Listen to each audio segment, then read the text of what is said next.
So I think a lot of us here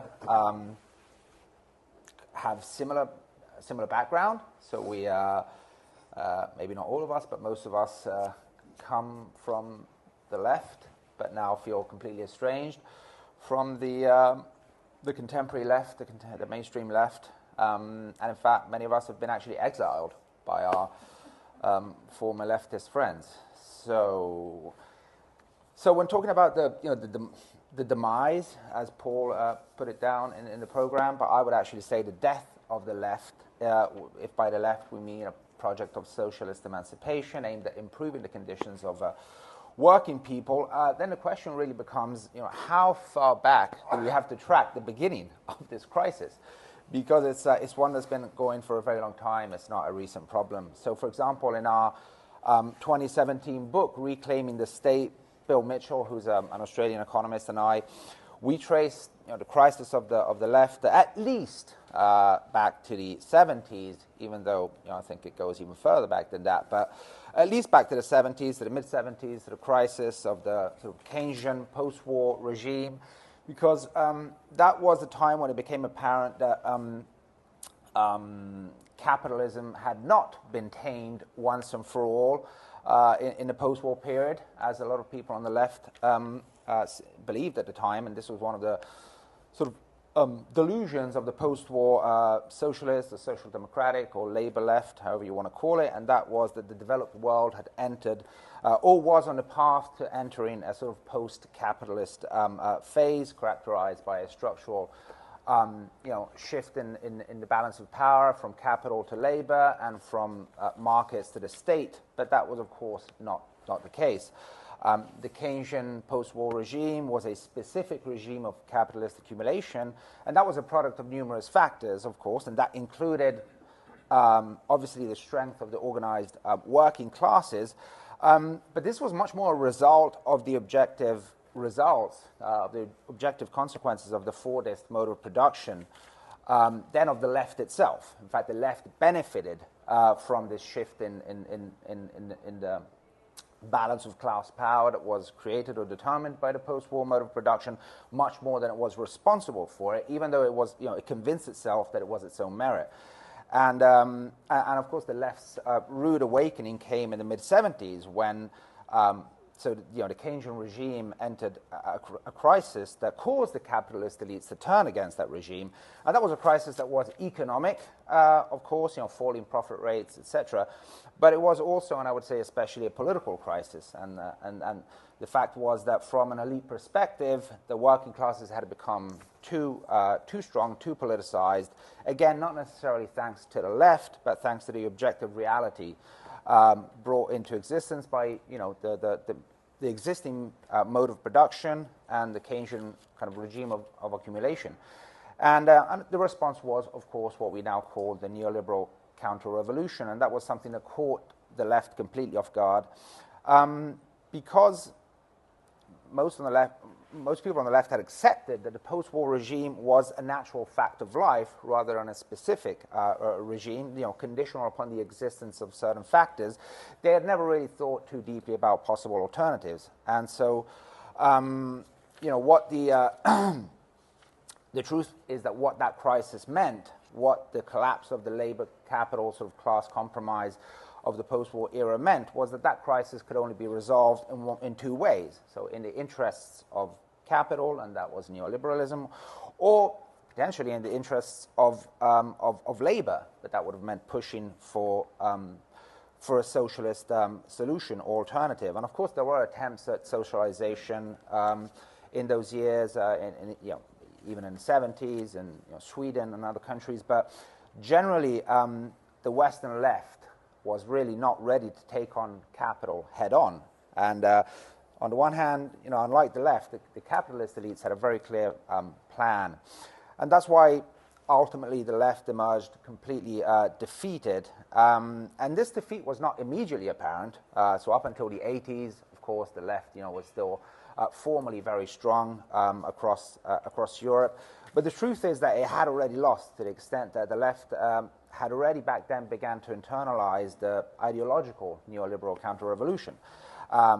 so I don't know, the most obvious example is, of course, Mitterrand in the early 80s in France. So elected on a radical socialist platform, he performs an astonishing turnabout in just a couple of years, adopting a policy of austerity, privatizations, liberalizations, essentially almost moving in lockstep with the kind of, the official neoliberal regimes of those years, so, Reagan and Thatcher.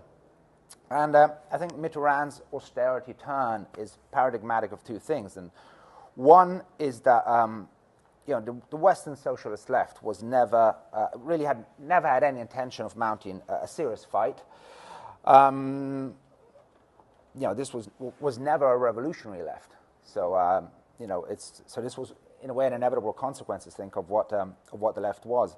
But a crucial and very consequential aspect of the neoliberalization of the left was its embrace of supranationalism, not supranationalism, as in the idea of politics above states, above nation states. And this idea really starts to take hold in the 80s. And the narrative is that as a result of the growing internationalization of the economy, what today we call, globalization, that nation states and even the concept of national sovereignty itself have become obsolete, and that countries have no choice but to pool their sovereignties together and transfer them to a supranational level. And even though this means giving up some freedom, this means that you will regain that freedom and sovereignty at a higher level, because you'll become stronger and you'll be, better equipped to deal with, big market forces, or at least this was the left-wing narrative. And this, of course, became the driving narrative behind the construction of the European Union, largely embraced increasingly embraced by big parts of the left. And I think I think a lot of people on the left believed that narrative in good faith.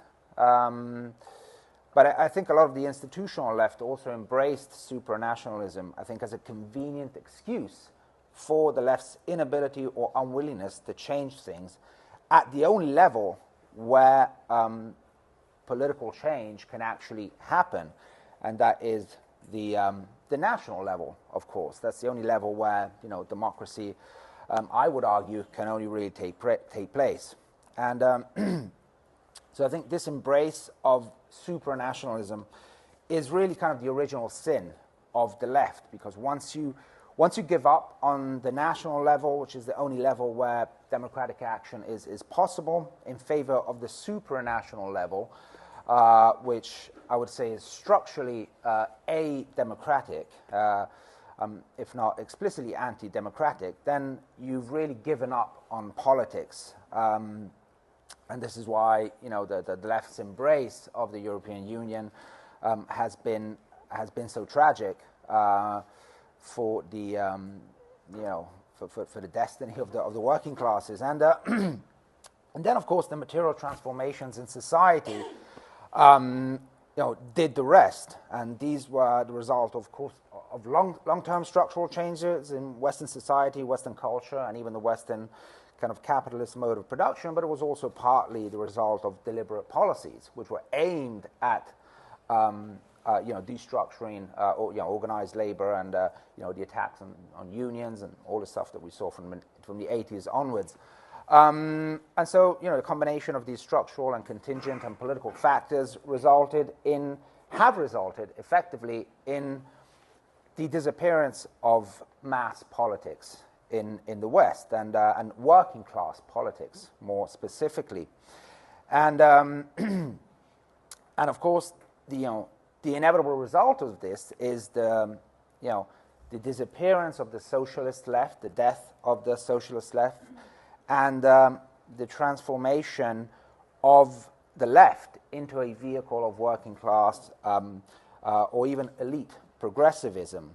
And of course this has, this isn't just a variation, a different version of the old working class politics. It's the literal opposite. I mean, it's the exact negation of working class politics. That's what the left today has become. So it's not only is it not an expression of the working classes. Not only is the left today not at all an expression of the working classes, it has in fact become the progressive arm of the establishment, and it plays a crucial role in ensuring that working classes remain out of established politics. So it's become a crucial tool to police and control the working classes, and of course it does that by establishing.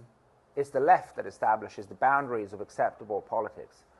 And it just so happens that anything that happens to kind of verge away from, identity politics, from the cultural wars, and starts to talk about, the actual material conditions of the working classes, is immediately demonized as, populist, fascist.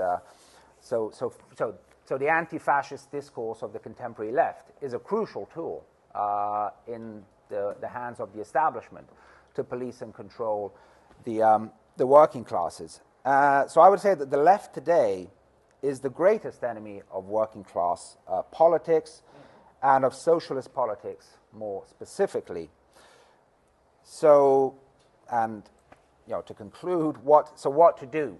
Obviously, embracing the right is not the solution, in the sense that, of course, right populists today, I would say in many respects, are better than the left in the sense that they are at least attuned to the kind of cultural attitudes of working classes and their sentiment when it comes to issues like immigration and so forth. But of course, they fall completely short when it comes to offering an alternative to the neoliberal status quo.